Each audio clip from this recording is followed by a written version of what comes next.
¿Qué onda y bienvenidos a Millennium? Soy Alejandro Ortiz, voy a ser su profesor a cargo de este módulo de anatomía. La materia de anatomía como tal no forma parte del temario, sino que está dentro de biología.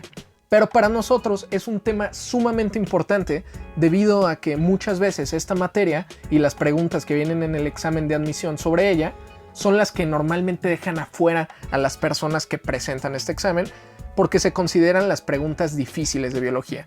Entonces, como tal, nos haremos un poco expertos en esto para que el examen no nos agarre por sorpresa y saquemos de los primeros lugares. ¿Estás listo? Para un futuro médico como tú, es sumamente importante la cultura general. Entonces, yo te propongo que cada una de nuestras clases iniciara con un dato así. En pantalla puedes ver una de las obras más importantes para los médicos, sobre todo para los anatomistas. Data del barroco, del año de 1632, y como tal es de mis pinturas favoritas. ¿Por qué? Bueno, no solamente por el pintor, ya que el pintor es Rembrandt, uno de los más famosos pintores holandeses de todos los tiempos, sino porque la obra se titula La lección de anatomía del Dr. Nicolaas Tulp. Es una obra sumamente famosa porque en ese entonces estaba prohibido como tal disecar a los pacientes. ¿Qué es esto de disecar? Pues bueno, es abrirlo para ver todas las estructuras que tienen dentro del cuerpo. Entonces, era un acto prohibido para la sociedad. Además, otro dato curioso acerca de esta pintura es que no es proporcional. Podemos ver que los brazos no son proporcionales al cuerpo como tal debido a la dificultad de esta obra. Siempre es importante para estudiar algo saber de qué estamos hablando. Entonces vamos a definir anatomía.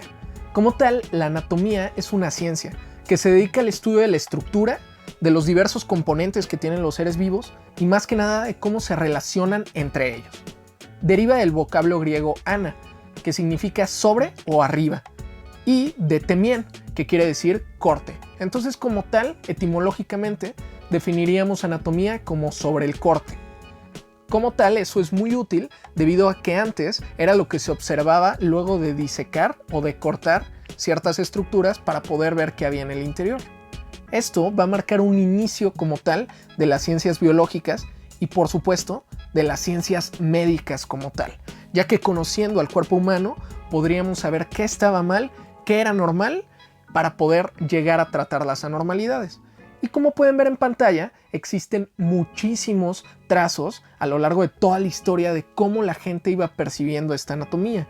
Algunos lo hacían desproporcional, otros bien proporcionados como Leonardo da Vinci, que hizo de los mejores trazos de la anatomía. Como tal, podemos ver una obra que es El hombre de Vitruvio, la cual, bueno, fue un parteaguas porque dio la proporcionalidad del cuerpo. Imagínense, tantas cosas como la Mona Lisa, la Última Cena, y además fue un gran anatomista. ¿Quién no quisiera ser como Leonardo da Vinci, no creen? Si nos quedáramos con la definición tal cual de anatomía, pues pensaríamos que nada más es una ciencia que observa. Pero la anatomía tiene muchísimo más que ofrecernos, por lo que se ha dividido en ciertas subdisciplinas. Existe la anatomía sistémica, que es la descripción como tal de los diferentes aparatos y sistemas que integran al organismo con las estructuras que cada uno de ellos tiene para ofrecer para nuestro estudio. La histología, que es la anatomía microscópica, más que nada yo la veo como una herramienta de la anatomía, porque como tal la anatomía clásica era lo que se veía a través del ojo humano, pero la anatomía microscópica, es decir, esta histología, nos ayuda a entender el funcionamiento de cada una de las células que componen a los órganos. La anatomía clínica, veremos muy poco de ello, pero es muy útil, es entender cómo se relacionan estos sistemas con las diversas cosas que se manifiestan en la clínica como tal ya del médico. Y la anatomía patológica, que ya luego de entender toda la anatomía, podemos ver qué está alterado o qué no, para ver qué padecimiento en específico está tratando nuestro paciente. Existen muchas más subdisciplinas que iremos descubriendo poco a poco en este curso. Para entender la anatomía y cómo se describe, necesitamos definir cómo es esta postura anatómica. Imagínense que ustedes están enfrente de alguien y ese alguien los está viendo a ustedes. Como tal, está viendo hacia el frente. Debe de tener los miembros extendidos, con los miembros superiores en pronación, es decir, el pliegue del codo viendo hacia ustedes, y las palmas van a estar extendidas hacia el frente con los pulgares en flexión. Los grandes ortejos, que son los dedos del pie, los dedos gordos, van a estar viendo justamente hacia ustedes. la espalda va a estar bien erecta y los pies de la persona tienen que estar sumamente juntos. Es decir, es como alguien que está en firmes, pero con los brazos extendidos y en pronación. La planimetría es una de las herramientas más útiles con las que cuenta la anatomía, debido a que nos ayuda a ubicar en términos de espacio cualquier estructura anatómica con respecto a otra. Y hay 4 planos de suma importancia que nos necesitamos quedar con ellos. El plano sagital, también conocido como plano medial, es el más fácil de todos. ¿Por qué? Porque realmente divide al cuerpo en dos, en su mitad derecha y su mitad izquierda. La línea que se traza la vamos a conocer como la línea media. Luego va a existir el plano frontal o plano coronal, que como tal es perpendicular a este plano sagital, es decir, corta el cuerpo dejándonos una mitad anterior, es decir, la de adelante, o una mitad posterior, que es la de atrás. Luego sigue el plano transversal o plano horizontal, que divide al cuerpo en líneas horizontales. Si lo trazáramos a la mitad, nos dejaría una mitad superior y una mitad inferior. Y por último, el más fácil, el más sencillito, el plano sagital, que como tal es un plano medial, nada más que lo vamos moviendo paralelamente a la línea media, teniendo entonces muchísimos planos parasagitales dependiendo de dónde queramos colocar esta línea parasagital. Siempre para entender mejor algo es mejor dividirlo, y el cuerpo humano no es la excepción. Entonces vamos a dividirlo en algo que vamos a conocer como segmentos. Existen 6 a lo largo de toda la anatomía y vamos a empezar con ellos. El primer segmento es el segmento de cabeza y cuello, que está conformado a su vez por 3 subsegmentos: el cráneo, la cara y el cuello. Después, los siguientes segmentos van a ser los miembros superiores, tanto el izquierdo como el derecho, y a su vez se van a dividir de brazo, que es la porción que va del hombro al codo, de antebrazo, que es del codo a la muñeca, y la mano como tal. Después, los siguientes 2 segmentos son los miembros inferiores, tanto el izquierdo como el derecho, y a su vez se van a dividir en 3 subsegmentos: el muslo, la pierna y el pie. El muslo va desde donde inicia como tal lo que conoceríamos como pierna hasta la rodilla, y de la rodilla hacia el tobillo es realmente la pierna, y después sigue nada más y nada menos que el pie. Por último, el segmento más grande y más importante va a ser el tronco, que se divide en 3 subsegmentos, que va a ser el tórax, el abdomen y la pelvis. Estos sobre todo se ven desde el plano frontal, pero también desde el plano dorsal podemos encontrar un subsegmento adicional que conocemos como el dorso.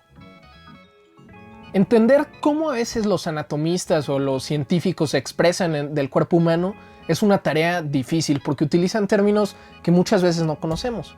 Pero ahora vamos a platicar un poquito de esta terminología anatómica. La primera de ellas, imagínense que un cuerpo humano es cortado a través de su plano coronal. Esto nos va a dar 2 regiones: la región anterior o ventral, que es bien fácil de acordarnos. ¿Por qué? Pues ventral viene de vientre, entonces es donde está el vientre. Y posterior o dorsal, que es donde está el dorso, es decir, la espalda. Ahora hablemos de otra terminología, que es algo que es ipsilateral y otro que es contralateral. Por ejemplo, ustedes saben que de los impulsos nerviosos y la coordinación de las actividades motrices del cuerpo humano se originan de los lados contralaterales del cerebro. Es decir, si yo muevo mi mano derecha, esa información fue codificada en el hemisferio cerebral contralateral. ¿Esto qué quiere decir? Pues bueno, que fue en el hemisferio izquierdo. Ipsilateral, por su parte, quiere decir del mismo lado. Ahora, otra terminología es hablar de algo que es superior o cefálico. ¿Esto qué quiere decir? Que está más hacia la cabeza. Otra cosa, inferior o caudal, está más hacia lo que podríamos pensar como la cola, pero es más bien hacia los pies. Entonces, por ejemplo, la rodilla está caudal con respecto al estómago. Y por último, hablaremos de algo muy controversial, que es el término rostral. ¿Qué es algo rostral? Bueno, es algo que está más hacia afuera del rostro. Por ejemplo, la nariz es más rostral con respecto a las orejas, porque como tal queda más hacia afuera. Por último, hablaremos de las regiones abdominopélvicas. Estas son de suma importancia para nuestro examen de admisión y además como cultura médica.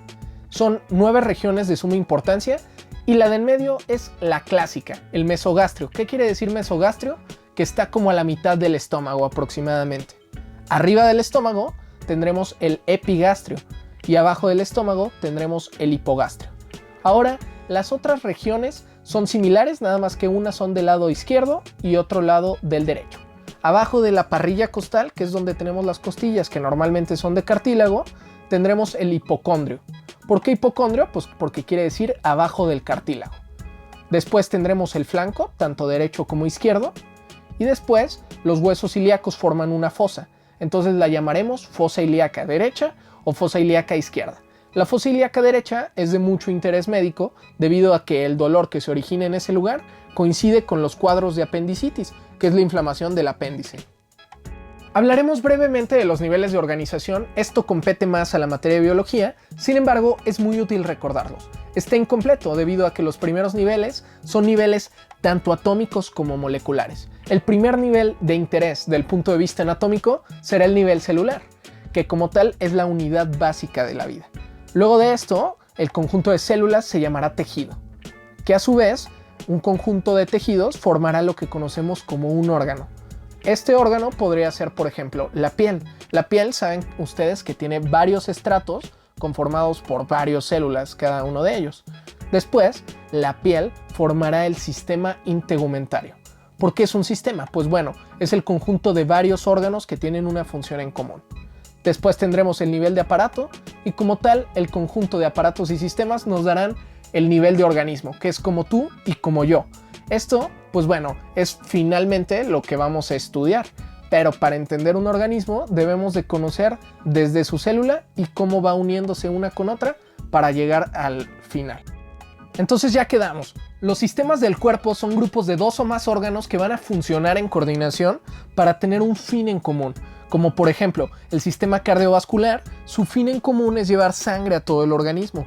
Pero pues bueno, tiene órganos que lo van integrando, que a pesar de no tener una localización contigua, no estar uno al lado del otro, en total se van a coordinar para poder llevar a cabo esa función.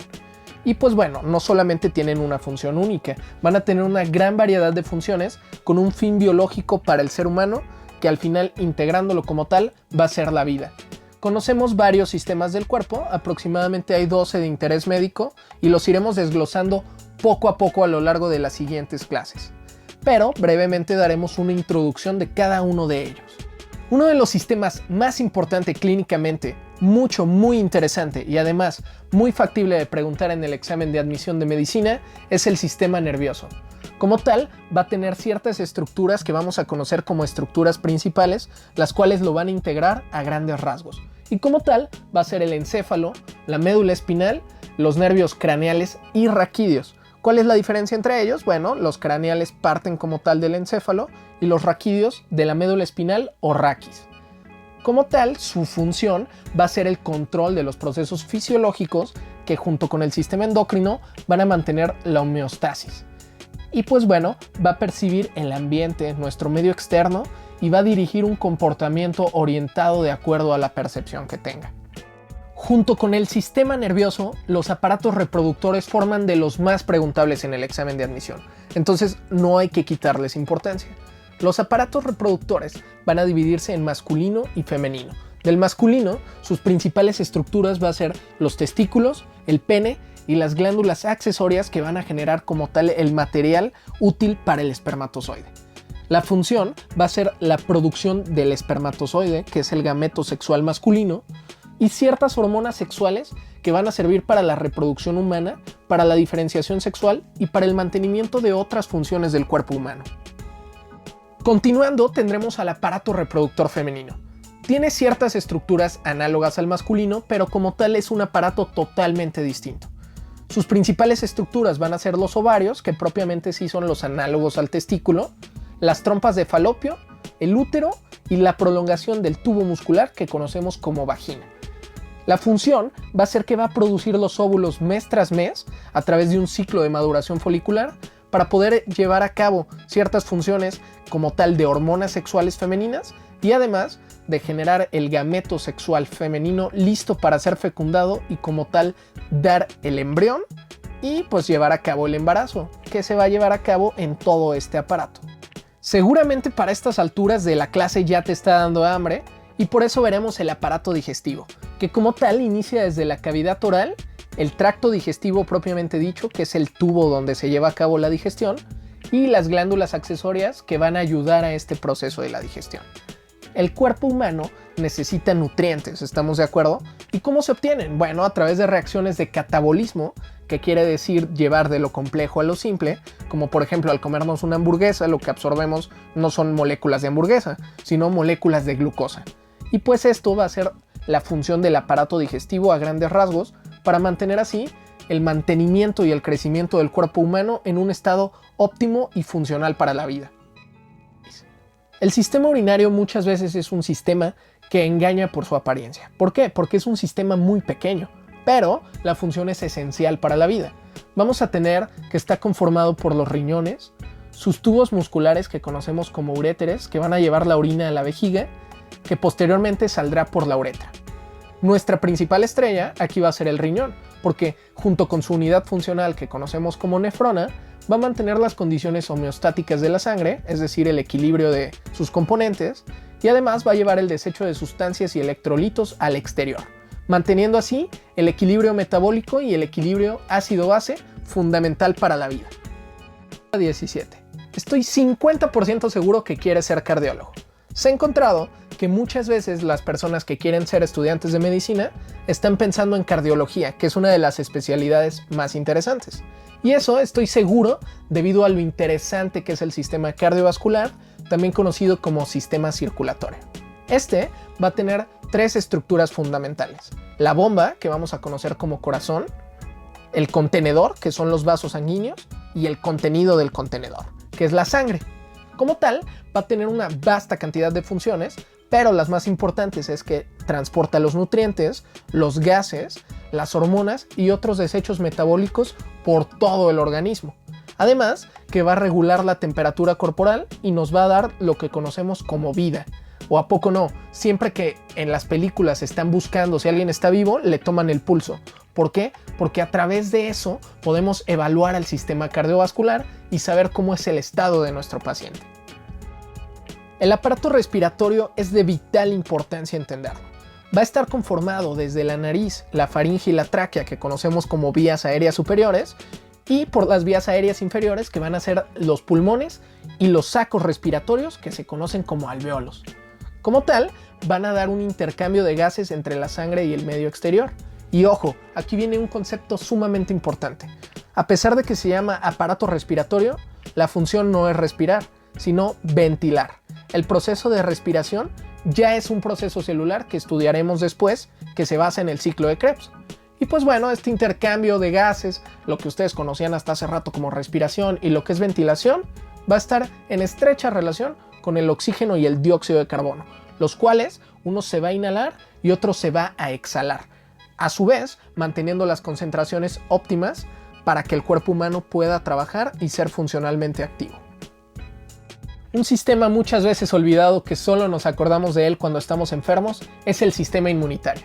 Como tal, va a estar conformado por la linfa y sus vasos linfáticos, los órganos linfoides primarios, donde se producen las células inmunes, y los secundarios, donde van a madurar, y las células inmunes propiamente dichas, que son los linfocitos, los neutrófilos y todo ese arsenal de guerreros celulares que tenemos para defendernos de los agentes extraños.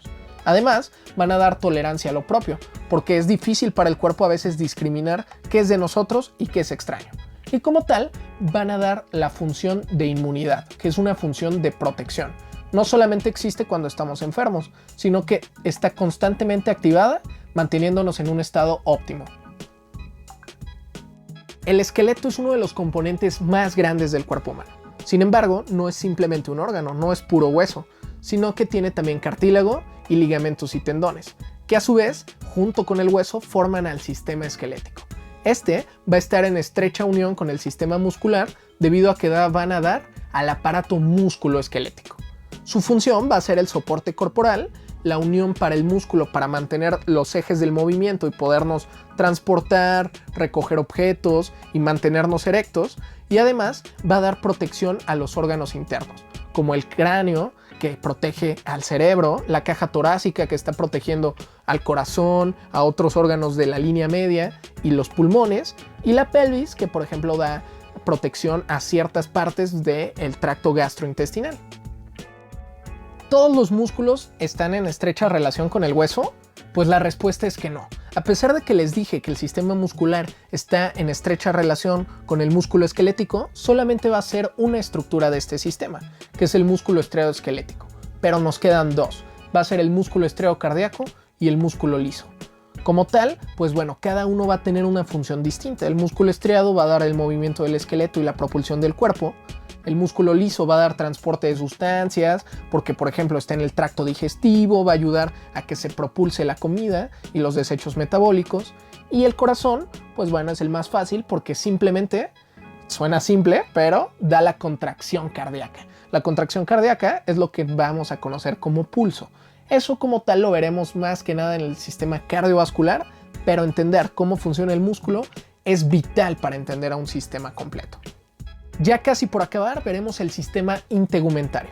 Este va a ser la primera barrera de protección frente a lo externo y va a estar conformado pues, por lo más externo, ¿no creen? Que va a ser la piel, el pelo y las uñas.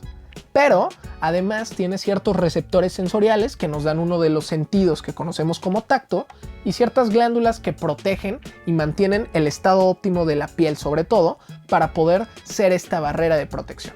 Además, va a regular la temperatura corporal por la manera en la que está integrado y nos va a dar la percepción del medio externo a través del tacto para poder ubicarnos también en el espacio. No por dejar este sistema al último significa que sea el menos importante. De hecho, es uno de los 4 más importantes y justamente por eso lo dejamos al final.